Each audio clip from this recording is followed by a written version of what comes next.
Merci Rajib. Alors vous le savez, Rajib a été, peut-être encore, je ne sais pas, on ne le souhaite pas, mais l'objet de poursuites judiciaires, donc la justice, l'histoire, la justice, le droit.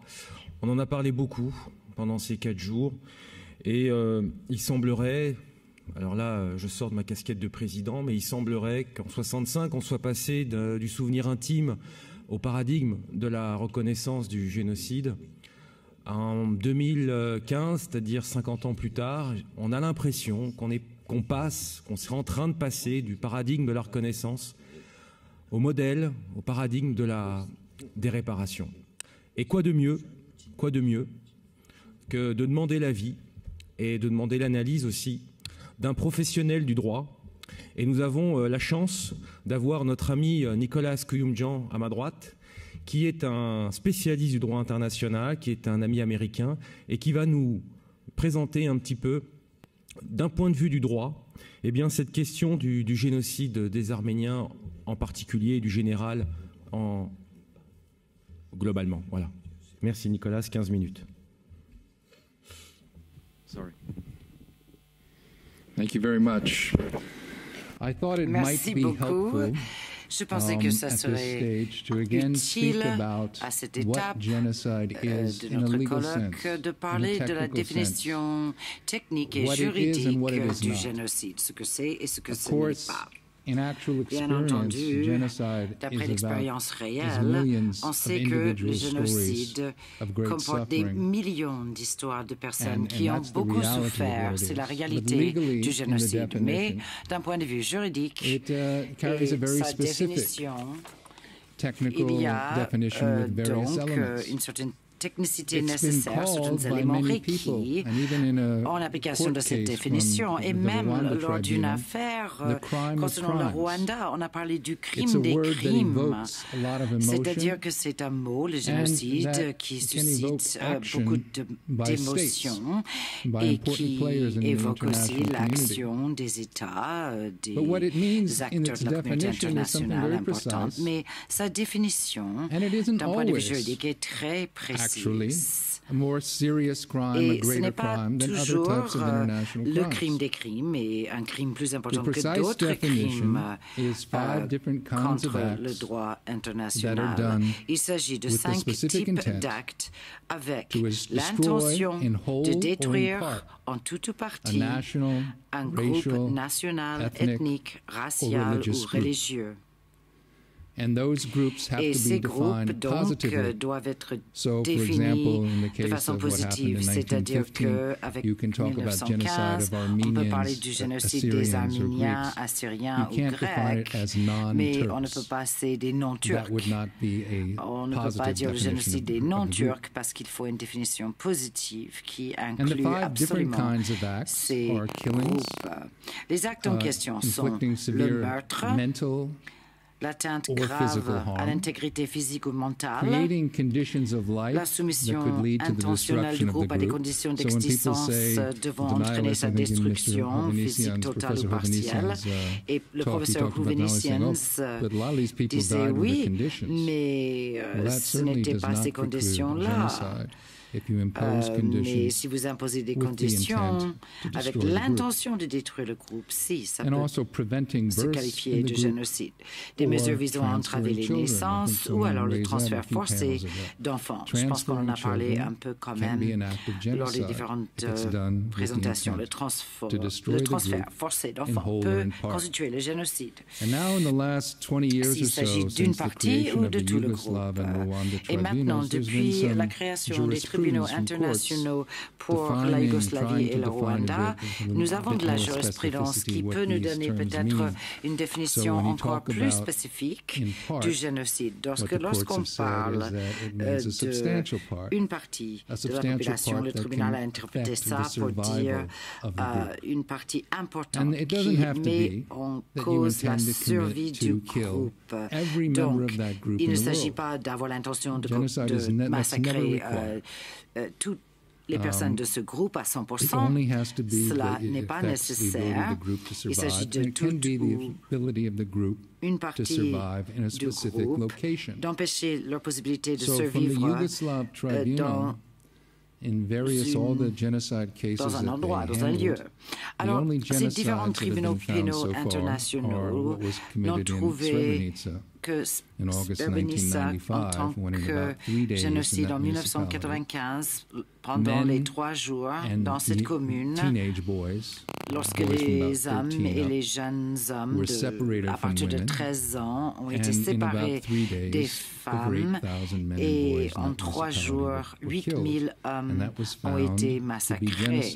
Et là, on a qualifié cela de génocide par le TPY et aussi par la Cour pénale internationale aussi en appel.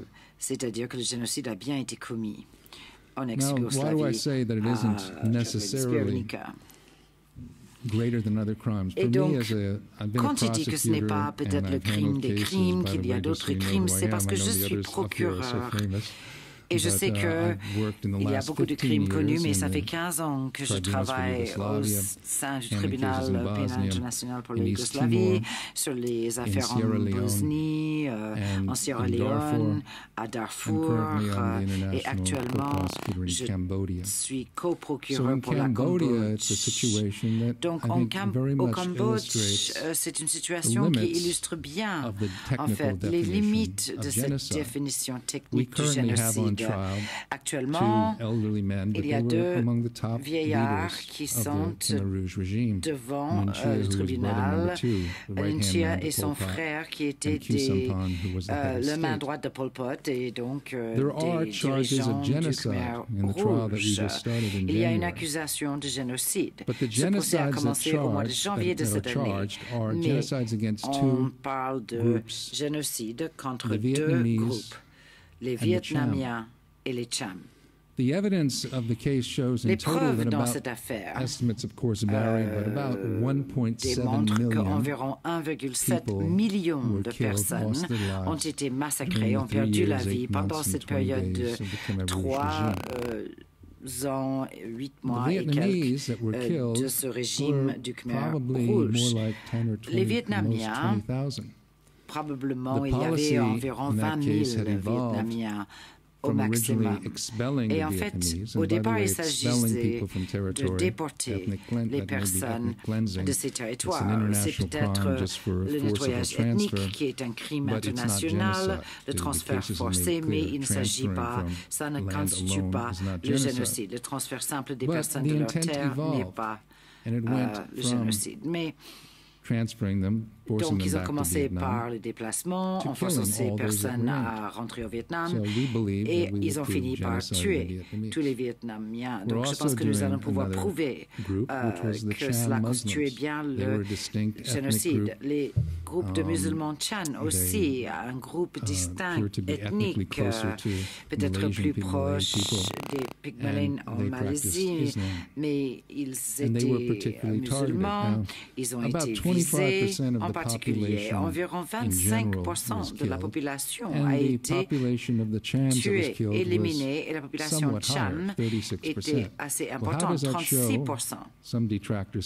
Donc, certains détracteurs disent, alors comment vous savez que c'était eux ciblés en particulier?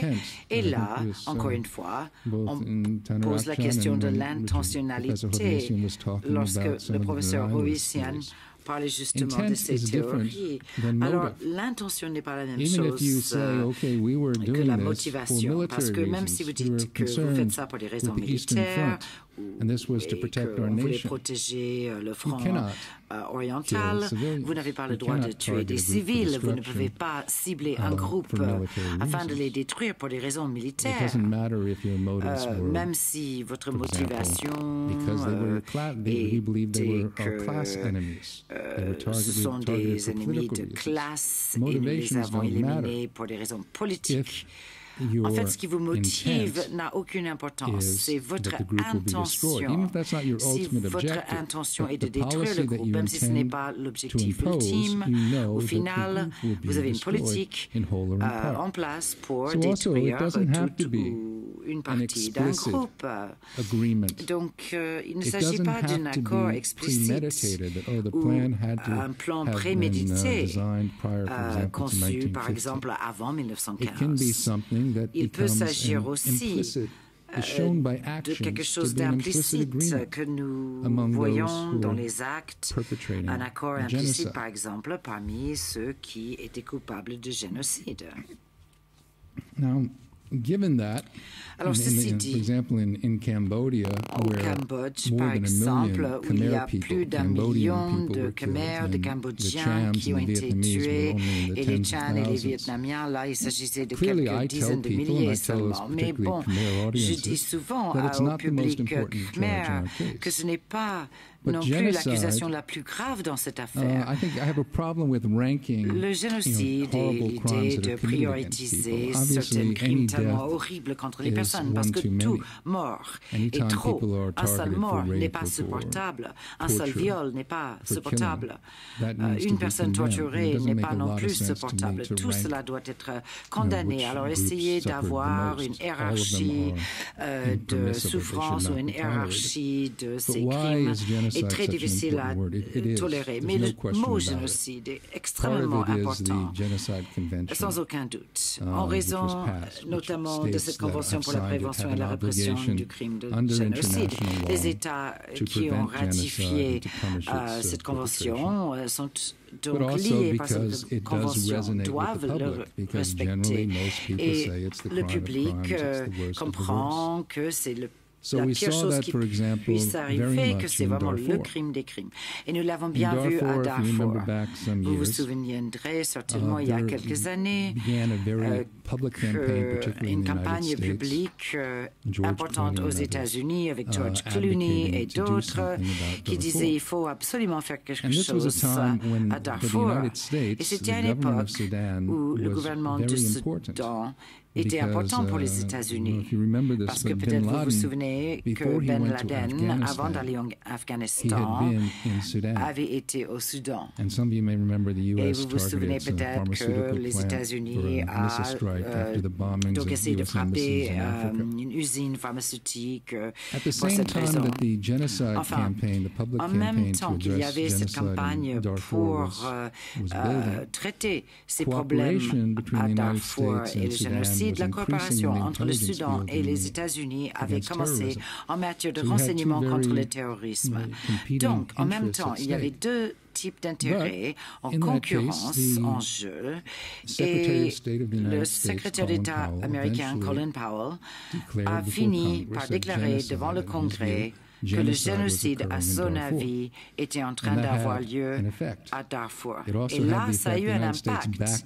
Et là, les États-Unis, en fait, par la suite, a pris action et a permis donc cette affaire de Darfour à être étudiée par le Conseil de sécurité de l'ONU et le tribunal pénal international, alors que précédemment les États-Unis étaient contre l'idée que ces affaires devaient être portées devant les TPI, qu'il fallait signer simplement des accords et que les Américains ne devraient pas être traduits devant ces juridictions.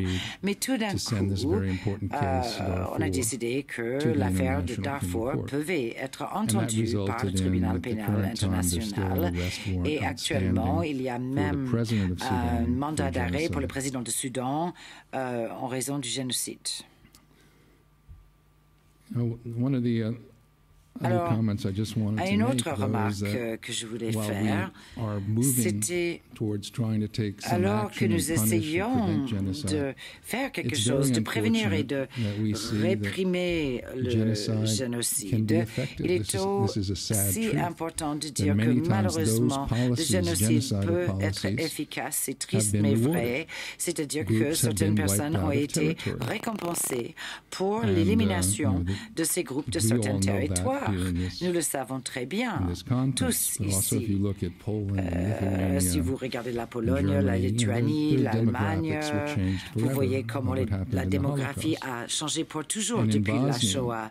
Et en Bosnie, l'objectif de nettoyage ethnique ou de génocide, Srebrenica, certaines personnes pensent que cette ville a été attaquée parce qu'il ne fallait pas avoir un enclave musulman dans un territoire qui était prévu reconnu pour être la Serbie et l'État serbe, et c'était un vrai problème, et c'est bien pour cela qu'on a ciblé cette ville. Alors c'était efficace parce qu'il y a eu un véritable nettoyage ethnique. On l'a vu sur le terrain. L'autre point que je voulais soulever, si j'ai le temps, concerne la façon dont ces affaires sont traitées.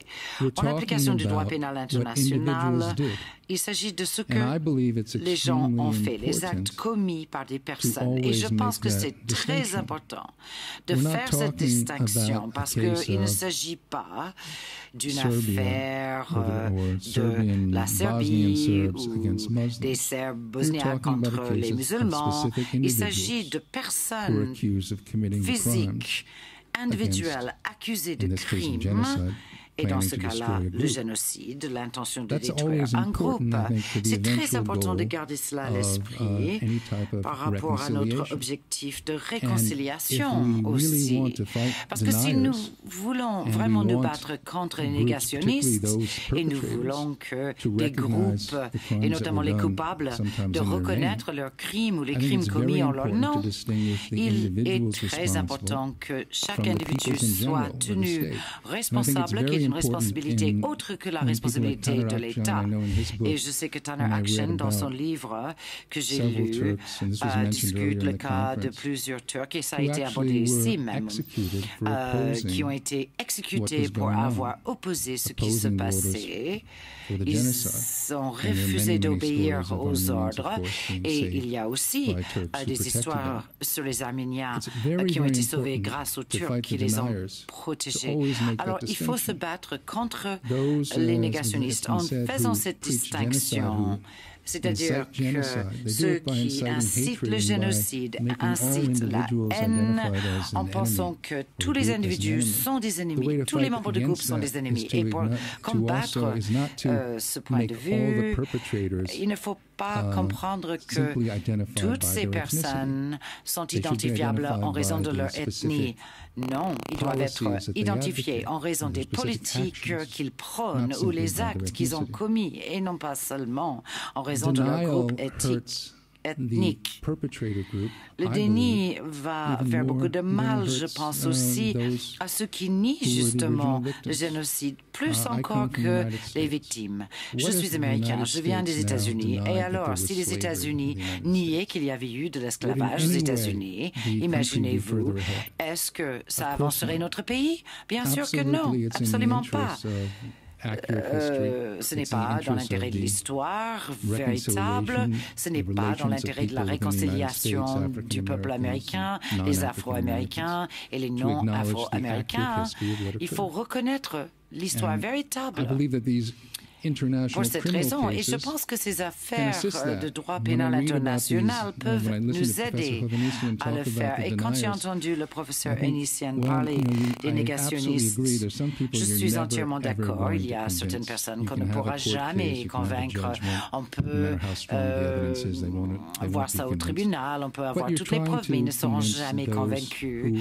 Ça arrive, mais il faut essayer de convaincre ceux qui ont l'esprit un peu ouvert. Il y en a pas mal.